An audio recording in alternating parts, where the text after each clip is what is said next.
የኮሬ ነገኛው አለቃ ሽመልስ አብዲሳ በዓለም አቀፍ መገናኛ ብዙሃን ስማቸው ከናዚው ኸርማን ጎሪንግ ጋር ተነጻጽሮ የሚነሳው ሽመልስ በአዲስ አበባ ዙሪያ ብቻ 30,000 እስር ቤቶች ያሏቸው ሽመልስ 100,000 ኦሮሞዎችን ከሕፃን እስከ አዛውንት ሰብስበው ያጎሩት ሽመልስ ተናግሮ አናጋሪው ሽመልስ በርግጥም ብዙ ሰው ናቸው። በተሳደቡ ቁጥር ካባ ይጠለቅላቸዋል። በብልጽግናው አገዛዝ ወደ ትናንሽ ክልሎች የተበታተነው ደቡብ ክልል ተበታትኖም ሳይበታተንም ለሽመልስ አብዲሳ ደጋግሞ ካባ ጥልቋል።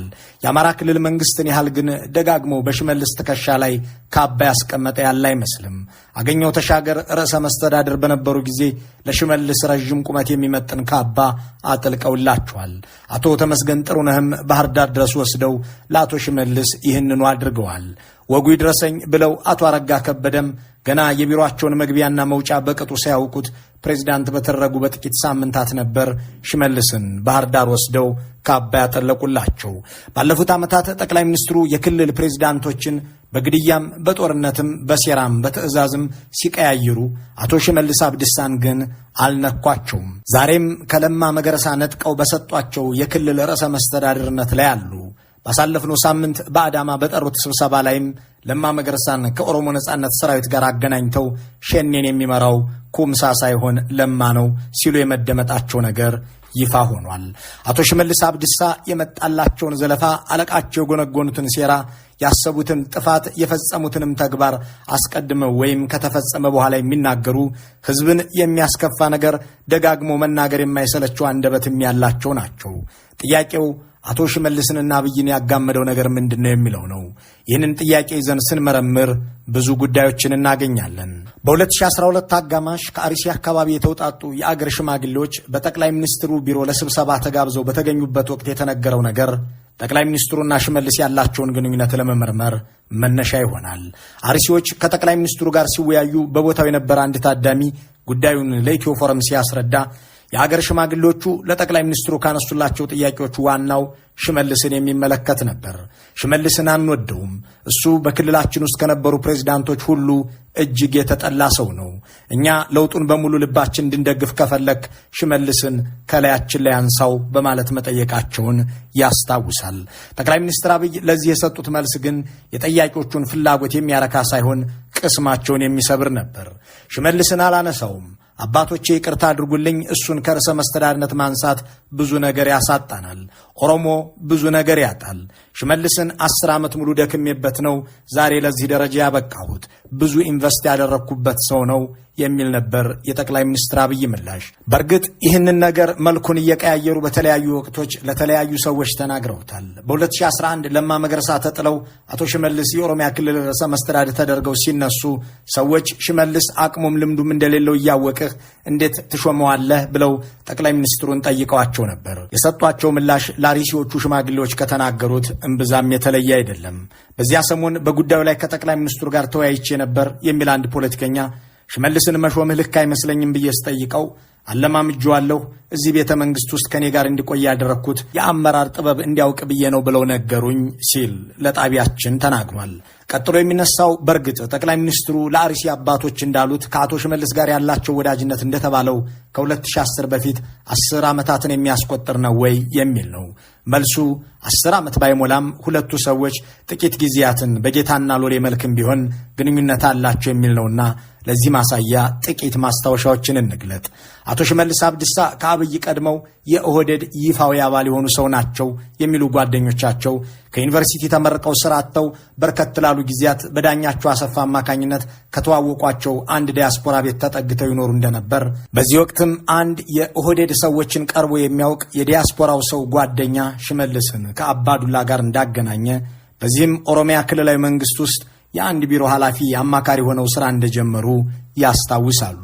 ይህ ወቅት ደግሞ አብይ ከኢንሳ ተባረው በአቶ አባዱላና አካባቢያቸው የሚያንዣብቡበት ወቅት እንደነበርም ይናገራሉ። አብይና ሽመልስ የሚተዋወቁበትም በዚህ ወቅት መሆኑን የሚያነሱት የቅርብ ሰዎቻቸው በ2009 ዓ.ም የዛሬው ጠቅላይ ሚኒስትር ከሳይንስ ሚኒስትርነት ከተባረሩ በኋላ ግን የሁለቱ ግንኙነት ጠበቅ ማለቱን ይገልጻሉ። አንድ የሁለቱም የቅርብ ወዳጅ የነበሩና በኦህዴድ ውስጥ ቁልፍ ቦታ የነበራቸው ሰው ሁኔታውን ሲያስታውሱ እንዲህ ይላሉ። በ2008 ዓ.ም አንድ ዓመት የሳይንስና ቴክኖሎጂ ሚኒስትር ሆነው የከረሙት አብይ በተለይ ህወሓቶች ባደረጉት ግፊት አቅም የለውም፣ አድርባይነት ያጠቃዋል፣ አይታመንም፣ ከጠላት ጋር ይሰራል ወዘተ በሚል እንዲገመገሙ ተደርገው ከሚኒስትርነታቸው ተነሱ። ከኢንሳ የሚያባረሯቸው ህወሓቶች የኦህዴድ አባል ሆነው በአባዱላ ምክረ ሐሳብ ሚኒስትር ቢደረጉም በዚህም አቅም የለሽ ተብለው እንዲባረሩ ተደረገ። ህወሓቶች በድለውሃል በማለት ለማ ወደኛ መጧቸውና የክልሉ ቤቶችና ከተማ ልማት ቢሮ ኃላፊ አደረጓቸው። ከዚያም ምክትል ቢሮ ኃላፊዎችን ራሳቸው አብይ እንዲሾሙ ሲደረግ አብይ ሽመልስን ምክትላቸው አድርገው አመጧቸው በማለት ስረ ነገሩን ያስታውሳሉ። ስለዚህኛው ታሪክ አስተያየታቸውን የጠየቅናቸው የቀድሞው የኦዴፓ የማዕከላዊ ኮሚቴ አባልና የክልል ቢሮ ኃላፊ ሚልኬሳ ሚዴጋ ደግሞ እንዲህ ይላሉ። በ2009 ዓ.ም አብይ የኦሮሚያ ካቢኔ አባል ተደርገው ከመጡ በኋላ አንድ ማለዳ ላይ ሽመልስ ቢሮአቸው በጠዋት እንድንገኝ ጋበዙን። ስንሄድ አለቃችን የጻፉት መጽሐፍ ነው፣ ይህንን ድንቅ መጽሐፍ መግዛትም መሸጥም አለባችሁ ብለው 10 መጽሐፍ ሰጡን። ከዚያም አለቃችን እንዴት ያሉ ፈላስፋ እንደሆኑ መመልከት ትችላላችሁ አሉን። በዚህ ጊዜ አንተ ፍልስፍና ተምረህ እሳቸው ፈላስፋ ናቸው ካልክማ የኦሮሚያ ክልል ካቢኔ የፈላስፎች ካቢኔ ሊሆን ነው ብለን ቀለድንበት። በወቅቱ ዋና ስራቸው ለአብይ መላላክና መታዘዝ ነበር በማለት ትዝብታቸውን ያስታውሳሉ። በ2010 ዓ.ም አብይ ጠቅላይ ሚኒስትር ሆነው ቤተ መንግስት ሲገቡ አቶ ሽመልስ በኦሮሚያ ውስጥ ከምክትልነት ወደ ቢሮ ኃላፊነት አድጋለሁ ብለው ጠብቀው የነበረ ቢሆንም የወቅቱ የኦሮሚያ ፕሬዝዳንት አቶ ለማ መገረሳ ግን ይህንን ሲያደርጉ ሌላ እምብዛም ስምም ስራም የሌለውን ቦታ ሰጧቸው የሚሉት ሚልኬሳ በዚህም ስራ መግባት አቆሙ ይላሉ። ስለ ጉዳዩ የጠየቅነውና በአሁኑ ወቅት በአንድ የፌዴራል መስሪያ ቤት ውስጥ የሚሰራ ሹም ደግሞ ሽመልስ ለማ በሰጧቸው ሹመት አኩርፈው ኪንታሮት አሞኛል ብለው ስራ መግባት አቆሙ። ቢሮ የማይገቡት አኩርፈው እንጂ የኪንታሮት ህመም አስቸግሯቸው አለመሆኑን ያወቅነው ግን አብይ ቤተ መንግስት ወስደው የጽህፈት ቤት ኃላፊ ካደረጓቸው በኋላ በየማለዳው ቢሮ በመገኘት ሲሰሩ ሲታይ ነው በማለት ትዝታውን ያጋራል። ከዚህ በኋላ ነው እንግዲህ አቶ ሽመልስ አብዲሳ በድጋሚ በአብይ ስር ለመስራት ቤተ መንግስት የተገኙት። ግንኙነታቸው እንዲህ ያለ እንጂ ጠቅላይ ሚኒስትሩ እንዳሉት ለ10 ዓመታት ሽመልስን መሪ ለማድረግ ብለው የደከሙባቸው ሰው አይደሉም። በእርግጥ ጠቅላይ ሚኒስትሩ ሽመልስን 10 ዓመትም ባይሆን በሚገባ እንዳስተማሯቸው በሚናገሯቸው ከፋፋይ ንግግሮች፣ በሚፈጽሟቸው ጭካኔዎችና በየአጋጣሚው በሚያደርጓቸው ተግባራት አስመስክረዋል። በዚህ ሐሳብ የሚስማማ እንዳስተያየት ሰጪ ባጭሩ ሽመልስ ረዘም ጤም ያሉ አብይ ናቸው በማለት አንድ አይነትነታቸውን ይገልጻል። አቶ ሽመልስ አኩርፈው የማይገቡበትን የኦሮሚያን ቢሮ ትተው የአመራር ጥበብ ተማሩበት ወደ ተባለው ቤተ መንግስት የገቡት አቶ ፍጹም አረጋን ተክተው የጽህፈት ቤት ኃላፊ በመሆን ሲሆን ጊዜው ደግሞ በ2011 ዓ.ም ጥቅምት መጨረሻ ላይ ነበር። ሽመልስ በኦሮሚያ ውስጥ የነበራቸውን ኃላፊነት ትተው ወደ ቤተ መንግስት ከገቡ በኋላ የጠቅላይ ሚኒስትሩ ጽህፈት ቤት የፕሮፓጋንዳ ሰራተኛ ሆነው ተሰየሙ። ሴራ ሲጠመቅ፣ ግጭት ሲታቀድ፣ ክፋት ሲታለምም አብረው ሰነበቱ። እሳቸው በቤተ መንግስት ውስጥ በነበሩ ወቅት ሲጠነሰሱና ሲተገበሩ ከነበሩ ተግባራት አንዱ የባለስልጣናትና የታዋቂ ሰዎች ግድያ ነው። ከነዚህ ደግሞ አንዱ የድምፃዊ ሃጫሉ ሁንዴሳ ጉዳይ ይነሳል። በእርግጥ ድምፃዊው የተገደለው አቶ ሽመልስ የኦሮሚያ ክልል ርዕሰ መስተዳድር ሆነው ከተሾሙ በኋላ ነው። ከዚያ በፊት ግን ድምፃዊው እንደሚገደል ሽመልስ ለኦዴፓ ከፍተኛ ኃላፊዎች ተናግረዋል። የጠቅላይ ሚኒስትር ጽህፈት ቤት ኃላፊ በነበሩ ወቅት ሃጫሉ ሊገደል እንደሚችል ከተነገራቸው መካከል አንዱ የሆኑት ሚልኬሳ ሚዴጋ በ2011 ታህሳስ አካባቢ አቶ ሽመልስ ይህንኑ ሲናገሩ ማድመጣቸውን ያስታውሳሉ። አቶ ሽመልስ አብዲሳ ለዚህ ለነ ሚልኬሳ ምክረ ሐሳብ የሰጡት ምላሽ በፈገግታ የታጀበ ለእያንዳንዱ ሰው መንግስት ዘበኛ ያስቀምጥም የሚል ነበር። ይህንን በተናገሩ በዓመት ከመንፈቁ ድምፃዊው ተገደለ። ድምፃዊው በሞተ ማግስትም ከ1 ዓመት በፊት የተጻፈውን ስክሪፕት ይዘው አለባበሳቸውንም ማስተካክለው በኦቢኤን ተከሰቱ። እንዲህም አሉ። አባውሸኔ ወያኔን ቲፒኤልፍ ወያኔ ኦነግ ሸኔና ግብፅ ተቀናጅተው የሀገር እንዲፈርስ በማሰብ ሃጫሉን ገድለውታል። ሃጫሉን የገደሉትም የኦሮሞን ህዝብ እርስ በርስ ለማጣላትና ኦሮሚያን ለማፍረስ ነው። ሽመልስ ብዙ ሰው ናቸው ማለት ከ1 ዓመት በፊት የተጻፈላቸውን ስክሪፕትም እንዲህ አድርገው መተወን ይችላሉ ማለት ነው። ከጠቅላይ ሚኒስትሩ ጋር ያላቸውን ግንኙነት በተመለከተ የሚናገሩት አቶ ሚልኬሳ ሽመልስ አምላኩን ራሱ አብይን በሚያመልክበት ደረጃ የሚያመልከውም የሚያምነውም አይመስለኝም ይላሉ።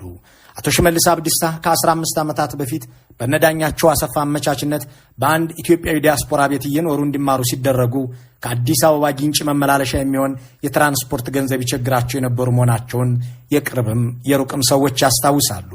ዛሬ ግን ወላጆቻቸውንና ዘመዶቻቸውን ወደ አዲስ አበባ ወስደው ትላልቅ ቪላዎችንም ገዝተው የሚያኖሩ እናታቸው ሲታገቱ 3 ሰዓት ባልሞላ ጊዜ ውስጥ 10 ሚሊዮን ብር ከፍለው የሚያስለቅቁ በሀብት ማማ ላይ የተቆናጠጡ ባለጸጋ መሆናቸውን ብዙዎች በብዙ ማስረጃ የሚናገሩላቸው ሆነዋል። ከሚያዝያ 10 2011 ጀምረው የክልሉ መሪ የተደረጉት አቶ ሽመልስ ኦሮሚያ የደም ምድር ማድረጋቸውን ቀጥለዋል። በዚያ ሰሞን ዳውን አብይ ማለት ዳውን ወያኔ እንደማለት ቀላል አልነበረም። ወያኔን ዳውን ማለት የሚያስቆጣው መንግስትን ብቻ ነበር። አብይን ዳውን ማለት ግን አንገትን የሚያስቀላው በመንግስት ብቻ አልነበረም። አያሌ መንጋዎችን የበዙ የጥላቻ ደቀ መዝሙሮችን ያሰለፉት ጠቅላይ ሚኒስትሩን እንደዚያ ብሎ መዳፈር ሕይወትን የሚያሳጣ ተግባር ነበር።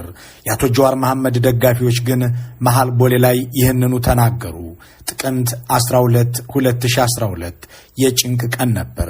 በዚያች ቀን ዋዜማ ሌሊት ላይ አቶ ጀዋር መሐመድ መኖሪያ ቤታቸው በመንግስት ወታደሮች መከበቡን ገልጸው የድረሱልኝ ይሁን የእወቁልኝ የሚመስል መረጃ በፌስቡክ ገጻቸው ላይ ለጠፉ። ከዚያ በኋላ ከአዲስ አበባ በስተደቡብና በስተሰሜን ምዕራብ አቅጣጫ ያሉት የኦሮሚያ ከተሞች ቁና ሆኑ። ሰዎች ተጨፈጨፉ። የወቅቱ የጠቅላይ ሚኒስትሩ ደጋፊዎች ሟቾቹ 200 ናቸው፣ የሞቱትም አማሮች ናቸው፣ ያስገደላቸው ጀዋር ነው፣ አብይ ጀዋርን ለምን አያስሩልንም ስለሚፈሩት ነው ወይ ብለው መጮህ አበዙ። ጠቅላይ ሚኒስትሩ በበኩላቸው የሞቱት 86 ናቸው፣ አብዛኞቹም ኦሮሞ ናቸው በማለት ስንኖር ኢትዮጵያዊ ስንሞት ኢትዮጵያንን እያሉ እንዳላስጨበጨቡ አስከሬንን በብሔር እየዘረዘሩ መግለጫ ሰጡ። ጠቅላይ ሚኒስትሩ 86 ሰዎች ሲገደሉ የእሳቸው መንግስት ለምን አልተከላከለም? የመንግስት ወታደሮች ባልታጠቀ ህዝብ ላይ ተኩስ ከፍተው ግድያ እንዲፈጸም ለምን አዘዙ? በሚል ለሚነሳው ጥያቄ ሲመልሱ በኢትዮጵያ ውስጥ ሞት ያልተመዘገበበት መንግስትና ዘመን አለ እንዴ? ኢትዮጵያውያን መቼ ነው ተዋደን የምናውቀው? በማለት አጣጣሉ። ደግሞስ የጀዋር የወቅቱ ሁኔታ እየታወቀ በሱ ላይ አደጋ ማድረስ ቀውስ እንደሚያስከትልም ግልጽ ሆኖ ሳለ የሚገድል ወይም የሚያስር ጦር በሌሊት ለምን ወደ መኖሪያ ቤቱ ላኩ የሚለውን ጥያቄ የጠቅላይ ሚኒስትሩ ደጋፊዎች ያነሱም ነበር። ሌላው ቀርቶ አቶ ሽመልስ አብዲሳ የከተማ ከንቲባዎችን አርፋችሁ ተኙ እያሉ ህዝብ እንዲጨፈጨፍ ያደረጉበትን ክስተት እንዳይነገርም እንዳይወራም ሆነ። ይልቁንም ጠቅላይ ሚኒስትሩን መተቸትም ሆነ ንግግራቸውን መቃወም በዚያን ወቅት በአንድ በተወሰነ የፖለቲካ ሰፈር ውስጥ እንደ ኃጢአት የሚቆጠርና የሚያስቀስፍ በወያኔነት አለያም በጀዋር ደጋፊነት የሚያስወነጅል ነበር። እናም የመንግስትና የጠቅላይ ሚኒስትሩ ጥፋቶች ተድበስብሰው የአቶ ጀዋር መሐመድ ኃጢአቶች ጎልተው የሚነገሩበት ሁኔታ በዛ።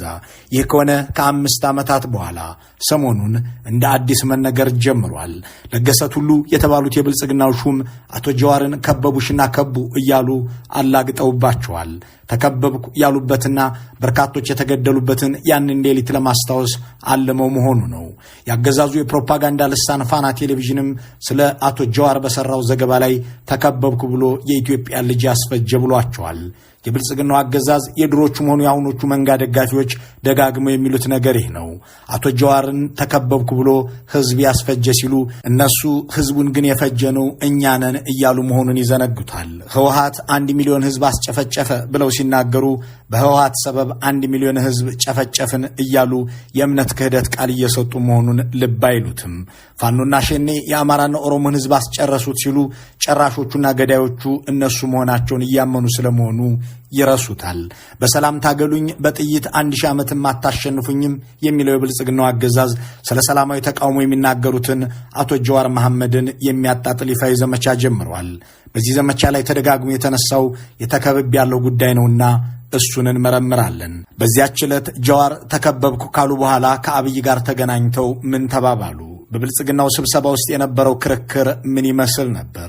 አብይስ ለምን የሟቾቹን አስከሬን በብሔር ከፋፍሎ ማስረዳት አስፈለጋቸው? ልብ ያልተባሉና ያልተሰሙ መረጃዎችን ወደ እናንተ እናደርሳለን።